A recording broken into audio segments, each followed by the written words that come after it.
Alright, so in this video I'm going to be explaining another important paper with the title Oversquashing in GNN through the lens of information contraction and graph expansion. This paper in 2022. The quality of signal propagation in message passing graph neural networks strongly influences their expressivity, as has been observed in recent works. In particular, for prediction tasks relying on long-range interactions, recursive aggregation of node features can lead to an undesired phenomenon called oversquashing. We present a framework for analyzing oversquashing based on information contraction. Our analysis is guided by a model of reliable computation due to von Neumann that lends a new insight into oversquashing as signal quenching in noisy computation graphs. Building on this, we propose graph rewiring algorithm aimed at alleviating oversquashing. Our algorithm employs a random local edge flip primitive motivated by an expander graph construction. We compare the spectral expansion properties of our algorithm with that of an existing curvature-based non-local rewiring strategy. Synthetic experiments show that while our algorithm in general has a slower rate of expansion, it is overall computationally cheaper, preserves the node degrees exactly, and never disconnects the graph.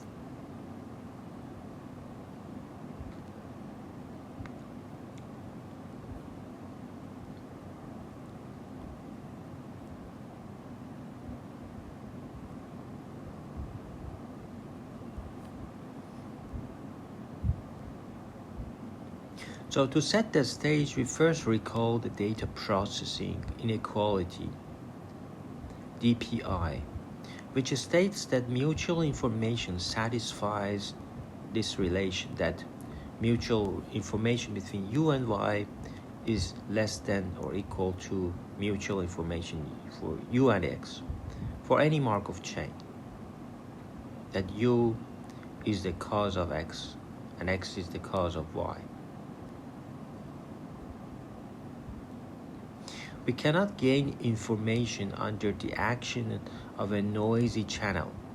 In many cases where we strictly lose information, it is impossible to show that this relation holds.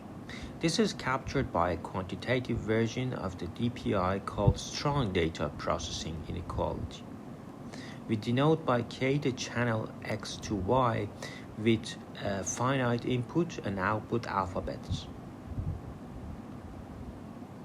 and our transition probabilities K of X and Y. We denote by P of sub X the set of all probability measures on the finite set. We say that the channel K satisfies a SDPI if this relation holds. Now here eta is called the KL contraction coefficient of the channel, which is defined here. So KOP is a distribution on Y induced by the pushback of P.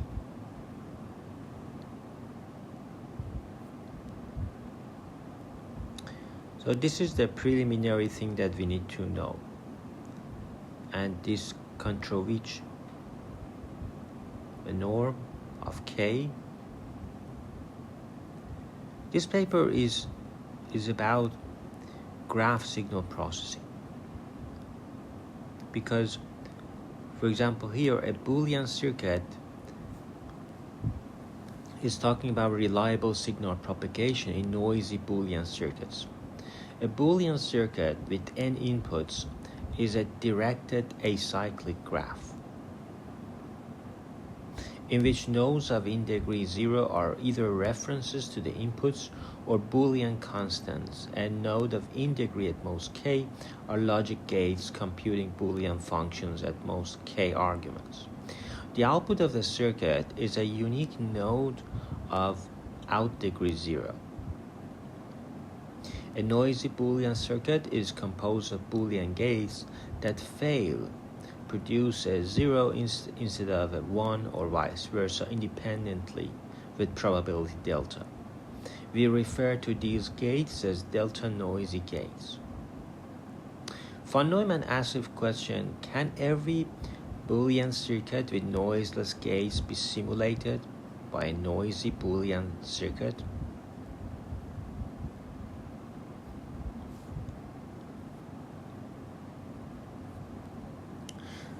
This is a 8 input Boolean circuit comprising of delta noisy gates with fan-in at most k equal to 3. Z here is the output of the computation involving a long chain of delta noisy gates, the computation graph of the target node, and the input graph for the neighbors match problem. The shaded region is an unknown subgraph. For predicting the label of the route T, the network must concurrently propagate information bottom up from all the leaves to the root and make a decision given a single fixed size node vector residing at T that compresses all information.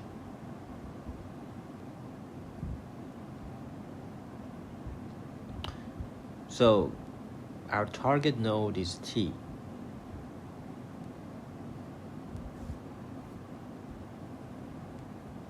For problems featuring a long-range dependence between nodes in circuit D8 in DAG, small values of input-output mutual information are indicative of high information contraction.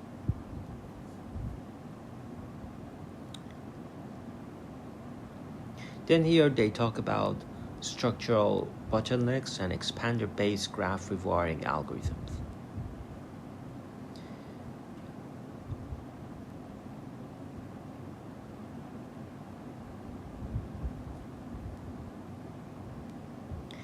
Then they talk about discrete Shiger inequality that shows the spectral graph of G. As I said in the previous video, it is bounded by this lower and upper bound.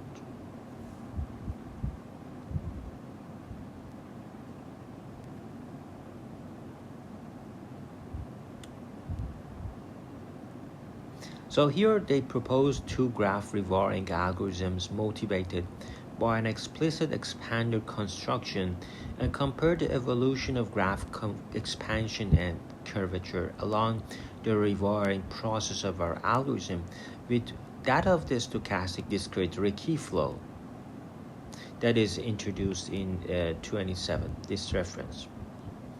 Because the SDRF algorithm in this reference is motivated from the idea that structural bottlenecks in the input graph in the form of negatively curved edges lead to information oversquashing.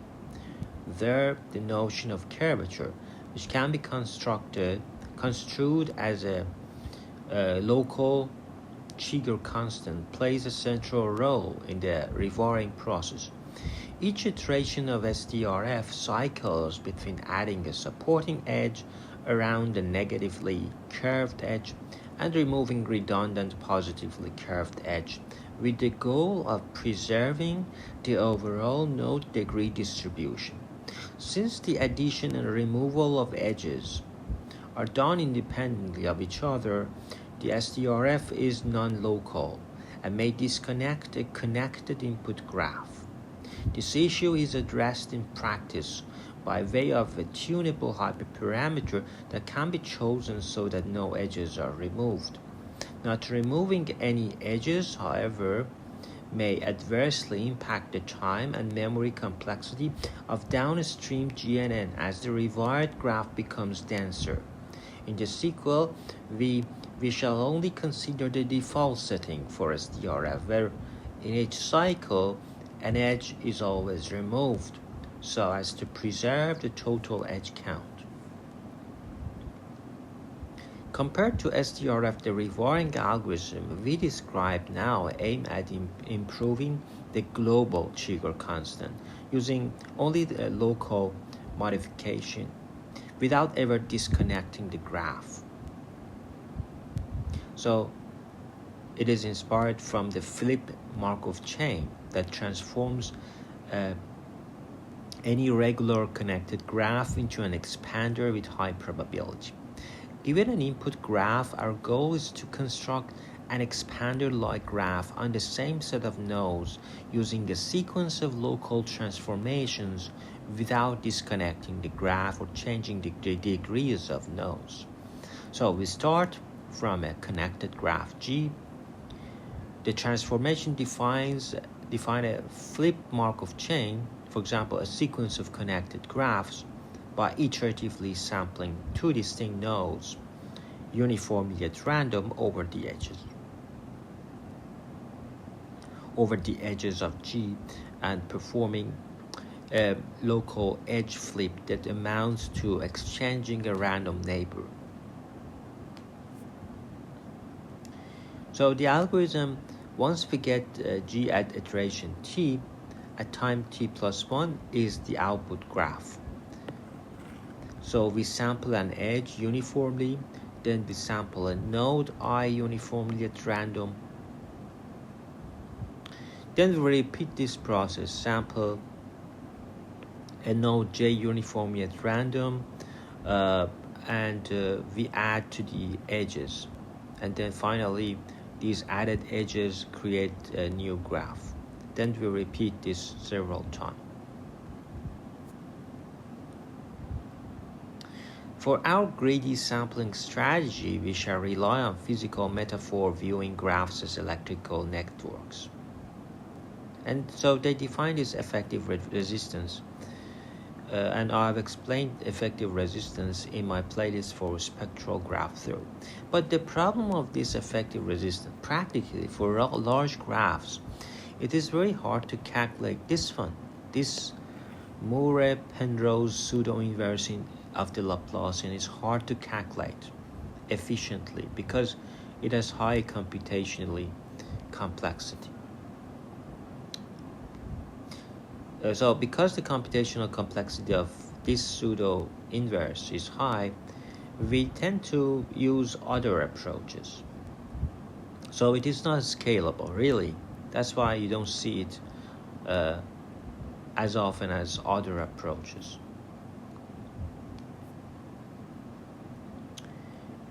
So here, again, they have a greedy random local edge flip.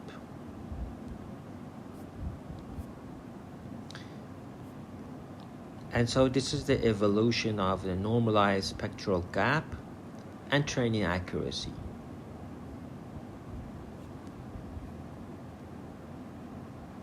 So they presented a framework for analyzing information decay arising from oversquashing, guided by a model of noisy computation due to von Neumann.